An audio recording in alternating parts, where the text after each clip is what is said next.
Bu cihaz arızalı olarak geldi. Bakın burada voltaj regülatörü var.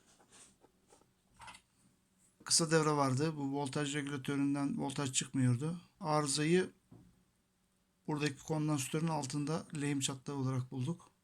Şu küçük kondansatörün altında kısa devre çıktı.